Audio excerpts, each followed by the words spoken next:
श्री यमुना जी जो हैं, इनको साक्षात ठाकुर जी के स्वरूप में ही पूजो जाए। पुष्टि मार्ग में तो आप श्री यमुना जी के चित्र कभी भी देखेंगे तो श्री यमुना जी ठाकुर जी की तरह मुकुट पहनती हैं, ठाकुर जी की तरह ही श्रृंगार करती हैं, ठाकुर जी की तरह ही सब यमुना जी का भाव होता है। उसके पीछे एक कथा तो मैंने कई बार सुनाई है कथाओं में कि श्री यमुना जी जो हैं वो ठाकुर जी के रूप में क्यों रहती हैं।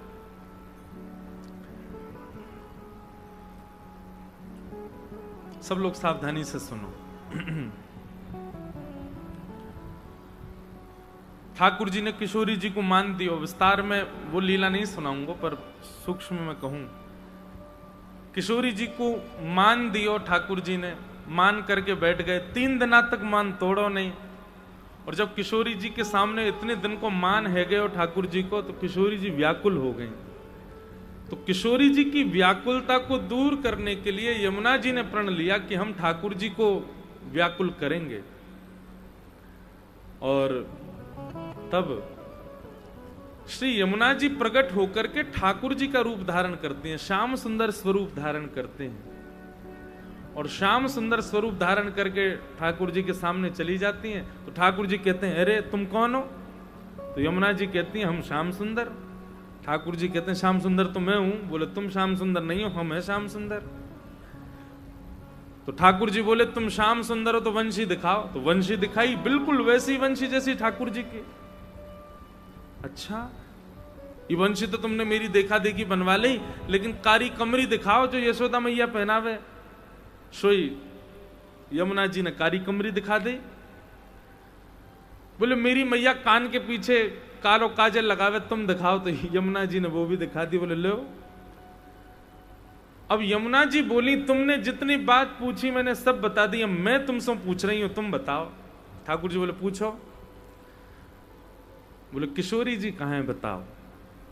राधा रानी अगर आपके पास हैं तो आप असली श्याम सुंदर हो, मैं नकली। ठाकुर जी तो मान करके बैठे किशोरी जी से। 3 दिन है गए मनाते मनाते किशोरी जी को ठाकुर जी मान ही ना रहे। अब तो ठाकुर जी किशोरी जी को खूब बुलावे। किशोरी जी बोली, अब रहो रूठे तुम, मैं ना आ रही तुम्हारे पास। बोले, अब तो बहुत जरूरत है आपकी आवे की, नहीं तो मैं झूठो साबित रह जाऊंगा। ठाकुर जी के पास किशोरी जी नहीं गई। तब यमुना जी बोली, आप नकली श्याम सुंदर, अब देखो हम बुलाते हैं। जैसे ही यमुना जी ने वंशी बजाई, सो ही राधा रानी उनके बगल में आके खड़ी है गई।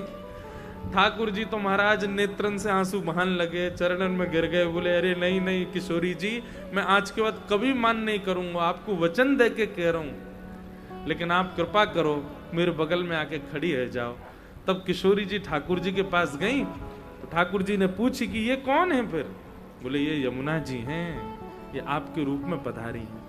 तब ठाकुर जी और किशोरी जी दोनों ने यमुना जी को वरदान दिया कि आज के बाद आप सदा श्याम सुंदर स्वरूप में ही विराजो। इसीलिए हमारे यहाँ जय जयकार बोलते हैं, श्याम सुंदर श्री यमुने महारानी।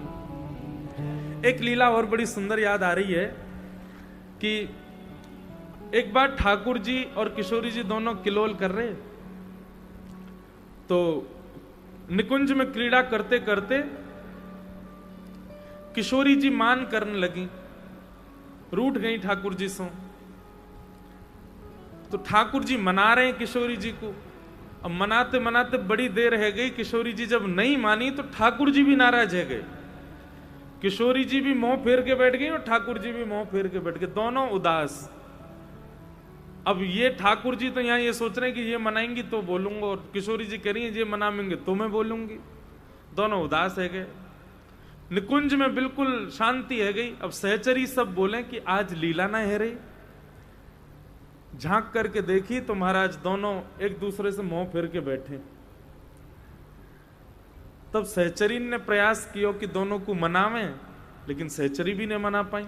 अब मान इतना ज्यादा है गयो कि मान हेते हेते हेते हेते इतनी स्थिति में पहुंच गयो कि ठाकुर जी उठ करके अपनी निकुंज में चले गए और किशोरी जी अपनी कुंज में चली गई।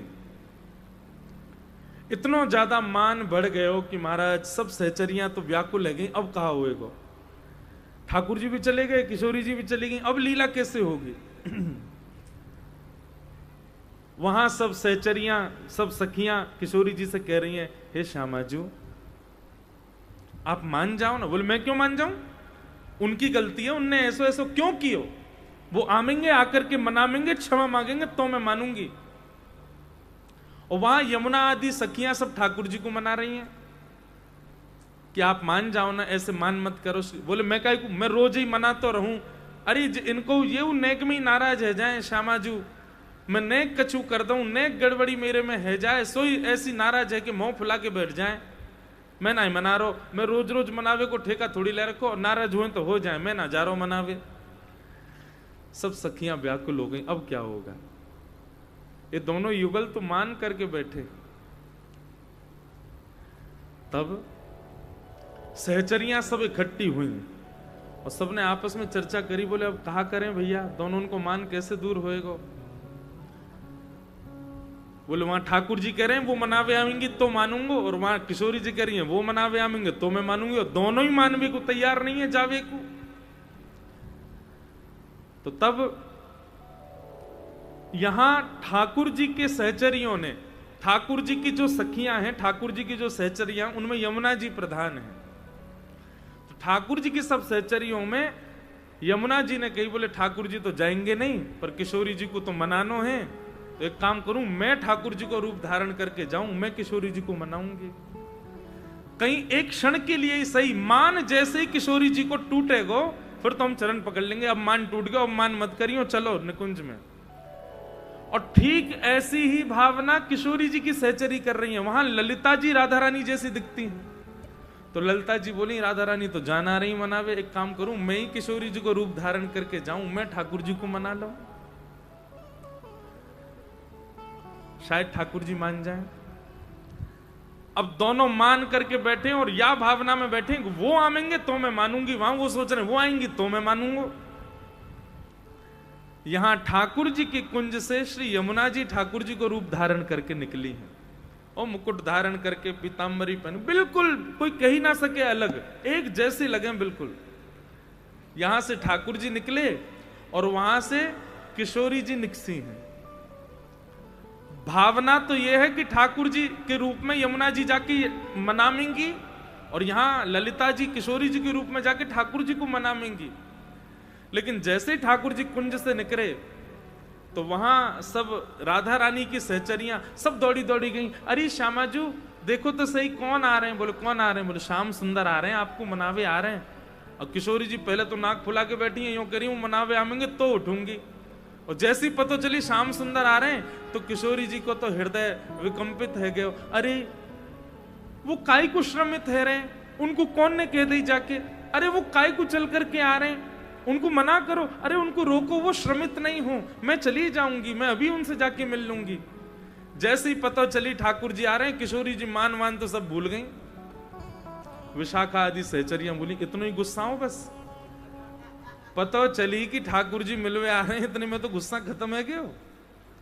किशोरी जी चल रही ठाकुर जी से मिलवे के लिए, और वहां ठाकुर जी उनकी सहचर, अरे ठाकुर जी देखो किशोरी जी आपसे मिलवे आ रही हैं। अरे वो क्यों इतनी श्रमित है रही हैं, वो क्यों आ रही हैं, अरे वो मान में ही रहे ना, मेरो काम है मनानो, वो काई को आ रही है मनावे। अरे राम राम, आज तो बहुत बड़ा अपराध है गयो, बताओ श्री जी को चल के मेरे पास आना पड़ रहा, अरे जल्दी व्यवस्था करो, अब मैं जाऊंगा बीच रास्ता में उनको रोकूं, इतनी तापड़ो पड़ रहा, ऐसी गर्मी पड़ रही है, श्यामाजू कोमल चरणन से चल के मेरी कुंज में आवेंगी, ये मैं कैसे सहन कर सकूं। यहां से ठाकुर जी दौड़े हैं, अब बीच में वहां से चली हैं यमुना ललिता जी किशोरी जी के रूप में, और यहां से चली हैं यमुना जी ठाकुर जी के रूप में, पर दोनों की आवे की सुध पा करके असली श्याम सुंदर और असली किशोरी जी भी चल रही। और बीच रास्ता में जब मिलन भयो तो का भयो, दो किशोरी जी और दो ठाकुर जी। किशोरी जी सामने देखे, बोले ये क्या हो रहा है, और यहां ठाकुर जी कहें श्यामाजू ये कैसी लीला। तब दोनों उनके चरणन में श्री ललिता जी और यमुना जी दोनों ने जब दंडवत प्रणाम करी, तब दोनों पीछे को हटे, अरे ये क्या है रो है। बोले आप दोनों तो मान छोड़ नहीं रहे हैं, वो कह रही हैं कि मनावे आमेंगे तो मैं मानूंगी, और आप कह रहे हैं कि वो मनावे आमेंगी तो आप मानोगे। अब वो दोनों ही उठवे को तैयार नहीं थे। इसलिए हम दोनों ने श्रृंगार कियो और श्रृंगार करके आपको मनावे के काजे यमुना जी आ रही और ठाकुर जी को मनावे के काजे ललता जी आ रही। हमारो भाव पूर्ण भयो और दोनों उनकी आज प्रेम की पतो चल गई। कितनों रूठ जाओ, इतना पतो चल जाए कि श्यामाजू आ रही है, ठाकुर जी रोक ना पाए, उठ के भाग देंगे। वहां किशोरी जी को पता चल जाए ठाकुर जी आ रहे हैं तो किशोरी जी भी उठ जाएं। हमारी आपसे बस एक प्रार्थना है, आप दोनों सदा युगल बने रहो, कभी इतना मान मत करो कि आपकी लीला भंग है जाए। और ठाकुर जी ने तुरंत किशोरी जी के गले में गलवैयां डाल दियो और किशोरी जी ने ठाकुर जी के गले में गलवैयां रखी है। ठाकुर जी कह रहे हैं, हे श्यामाजू आप क्यों मान कर रही हो? बोले अब नहीं कर रही ना, मैं तो भूल गई कहा बात थी। ठाकुर जी ने वास्तव में वचन ले लियो, मैं आज वचन लेके कह रहे हूं, आज के बाद हे श्यामाजू जब मैं कछु गलत करूं तो आप मान करियो और आप कछु गलत करोगी तो मैं आपको बता दूंगा कि आपने कछु गलती करी है, श्यामाजू मेरी तरफ से मान कर लियो। आप गलती करो तो भी आप ही मान करियो और मैं गलती करूं तो भी आप ही मान करियो और आप गलती करो ना तो भी मेरे बट को आप ही मान कर लियो, मैं ही मना लूंगा आपको। मैं मान नहीं करूंगा क्योंकि मेरे मान करवे से आपको श्रम है जाएगा। आहा, ठाकुर जी ऐसे श्यामाजू को निरंतर आनंद करामे। ऐसे सुंदर सुंदर भाव है हमारे ब्रज के कि उनसे निकरवे को मन ही ना करे। ऐसी श्री यमुना जी वो श्याम सुंदर के स्वरूप में रहती हैं और ठाकुर जी और किशोरी जी की लीला में कभी कोई विच्छिन्न ना हो, कभी कोई भाव टूटे नहीं, वह को पूर्ण ध्यान श्री यमुना जी रखें। ऐसी श्री यमुना जी को बारंबार प्रणाम। श्याम सुंदर श्री यमुने महारानी की जय। ठाकुर जी का विवाह यमुना जी के साथ में हुआ और इस प्रकार भगवान के 8 प्रमुख ब्याह हुए। अष्ट पटरानियों के साथ विवाह के पश्चात भगवान के 16,100 ब्याह राजकुमारियों के साथ हुए। ये 16,100 राजकुमारियां जो हैं ये भौमासुर नाम के दैत्य के यहां बंदी थी। ठाकुर जी गए, जाकर के उनको वहां से मुक्त किया और उनके साथ में विवाह किया। 16,108 भगवान के विवाह हो गए। आगे भगवान की दिनचर्या बताई गई। ठाकुर जी की दिनचर्या कैसी है? प्रातः उठते ही ठाकुर जी सबसे पहले किशोरी जी का स्मरण करते हैं। बंधुओं, एक पंक्ति हमारे ब्रज में गाई जाती है, वो पंक्ति स्वयं ठाकुर जी गा रहे हैं किशोरी जी के लिए। हमारी इच्छा है, आज कथा का विराम है, श्री गोवर्धन नाथ जी के चरणों में बैठे हैं। श्री लाल जी नित्य सुबह उठकर के किशोरी जी को जिस भाव से प्रणाम करते हैं उसी भाव से हम भी किशोरी जी को प्रणाम करें। राधे राधे करुणामयी कृष्ण प्यारी, राधे राधे करुणामयी कृष्ण प्यारी। सब लोग गाना, भाव से गाना, उच्च स्वर में गाना, नेत्र बंद करके गाना। राधे राधे करुणामयी कृष्ण प्यारी, राधे